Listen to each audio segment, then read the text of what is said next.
Welcome to the Long Run with Joel and Christy. I'm Joel. And I'm Christy. And what are we doing today? Well, today we are celebrating 3 years on YouTube. Woohoo! We hope that you have enjoyed getting to know us as much as we've enjoyed getting to know everyone in our comment section, our faithful community. We have, changed a lot, I think, over the 3 years. But anyway, we recently did a poll where we said for our 3-year anniversary, we were wanting to do a video, and we gave some choices of video topics and we let you choose. And everybody wanted us to tell our debt-free journey story again. And it has been quite a while since we shared all that. We did think that we would rewind the clock back a little bit previous to when the actual debt-free journey started, because what we wanted to do was maybe to answer some questions you might have, I don't know. One question was that we figured you might have is, why were we married so long before we bought our first house? And the other one was, when we finally bought our house, why were we so ill prepared to actually maintain it? Rewinding back 30 years, we started out in ministry as pastor, and back in the day, and our first 2 years we were in seminary. Yeah, first year we were in living seminary, in a small apartment. Yeah. And so if you know anything about small churches, we pastored small churches for a long time. And if you know anything about small churches, number one, they don't always pay you enough money to buy your own house, because most small churches can't. And then because they couldn't, most small churches would provide a parsonage for the pastor to live in. And so for the first 15 years we were in ministry, we started small churches, and we lived in church-provided homes, called a parsonage. And so that was one of the reasons it took us so long to get to home ownership, was because we just didn't have to at the time, because the churches we pastored did provide homes for us. When we weren't living in homes in the parsonage, we were living in apartments in seminary, because we bookended those times with 2 seminary stays. First one I was working on my bachelor's, and the second one I was working on my master's. And so if you fast forward to get through that, and you fast forward to 2008, we moved to Tennessee, which was a bigger church. I wasn't the senior pastor there. I was the executive pastor, which means I ran day-to-day operations over the staff. I preached when the pastor was gone, things like that. And so more of an operational kind of pastor in that respect. And so they didn't provide a home, because most larger churches do not. They provide a housing allowance for their pastor and pastoral teams to purchase a home. And so they did that. And so we purchased our first home in 2008. We've been married 16 years, and we were in our 40s. I was in my 40s. You weren't quite in your 40s yet. But I'm younger. we didn't get our first home until I was in my 40s. And that's the reason why, is that we were provided a home for the first 15 years, and then and the amount that the church paid wasn't enough to correct. Save up, to buy one in the future by yourself. And so we bought our first home in 2008, and we lived there for about 8 years. We didn't really, even though I was making a little more money at that point, we didn't really think about the future. We didn't think about saving. We didn't think about, I know this comes as a shock to you, we didn't think about sinking funds.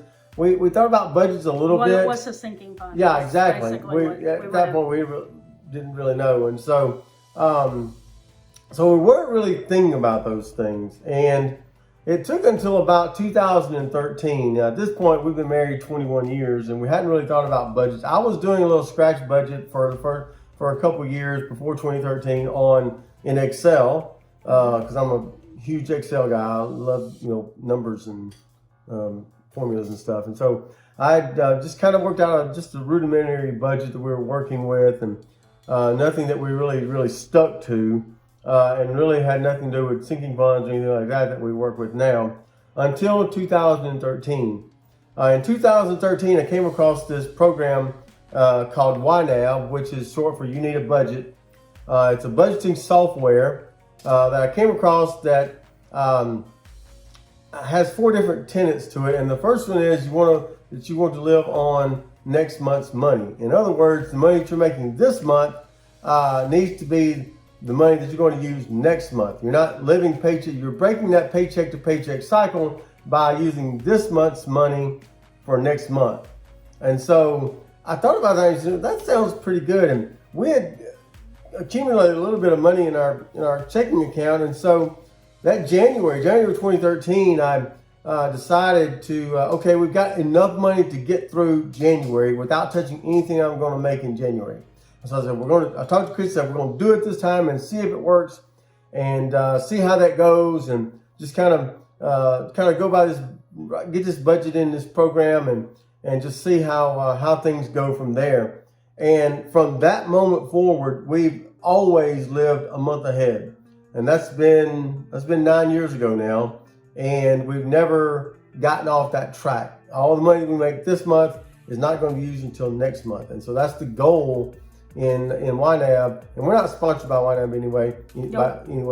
But we'll put our referral link in the description. Because we love it. Because we love it. And I think you love it too.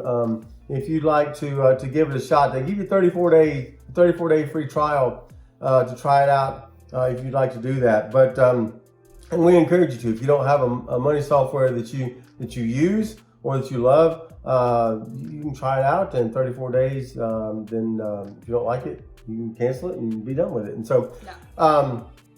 so we started that, and we still weren't really doing sinking funds or anything, but we were at that point started to live a month ahead. We haven't really started to pay off our debts any, we really didn't know what was coming up until May of 2013 when I lost my job. And I'm glad that we started that budgeting software at that point, because when we got to there, it wasn't as big a shock. I mean, it was a shock, but it wasn't as big a shock because we were still living a month ahead. We took a 3-month severance package and turned it into 6. Just by budgeting the way we should have, and the way we should have been budgeting all along. And so that really started, that jolt really started our debt-free journey. We knew at that point we needed to get as much paid off as we could.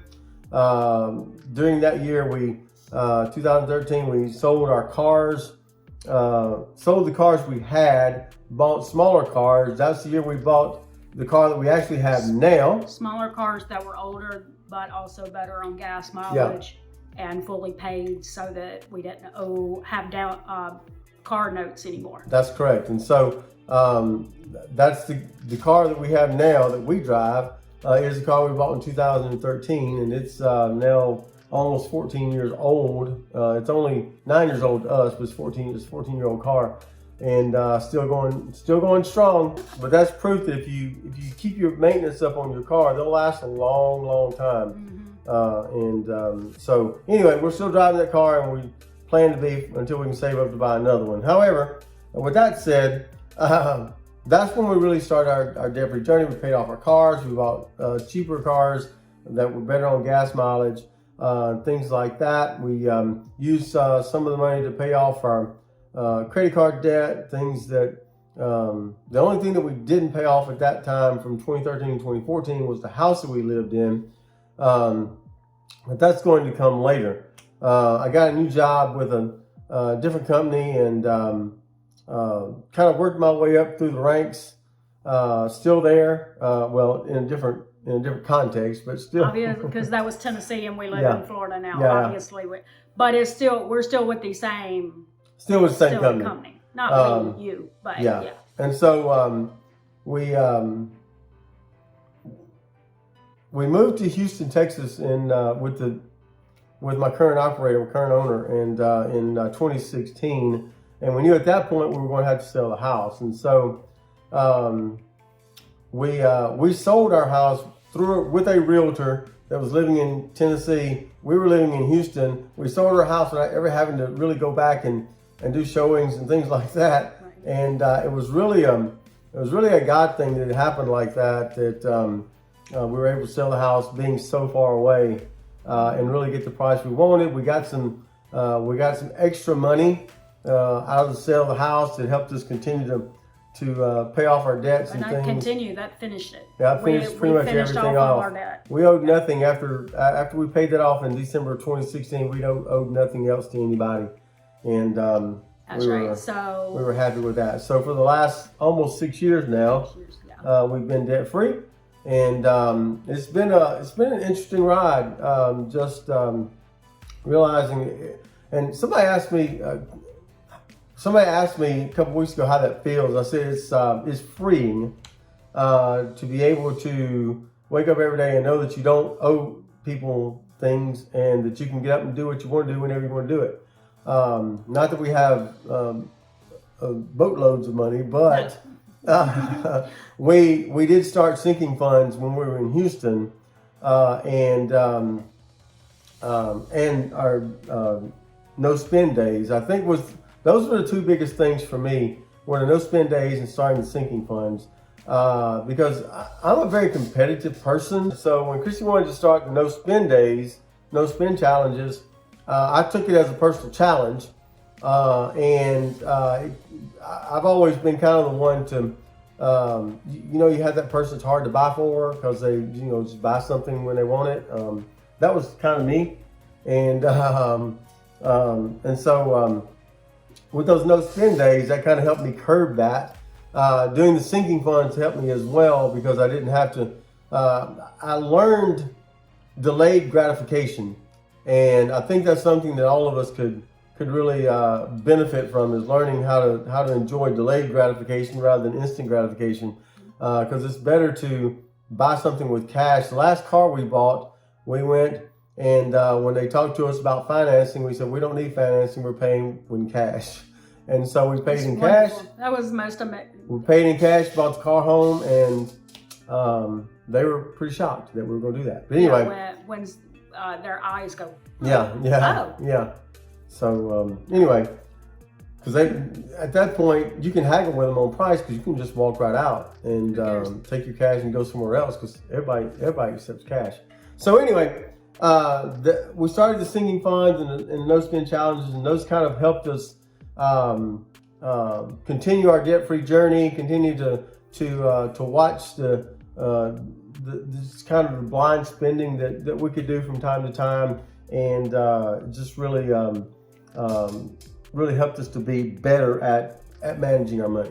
Mm-hmm. Another bonus to being debt-free was that it allowed me to start a YouTube channel instead of going to a work job every day. I get to do this, and we don't make much of anything from doing this, promise.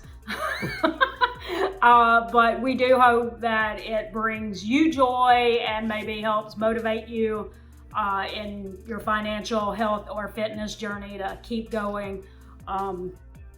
And knowing that we are by no means experts in any of this. Yep.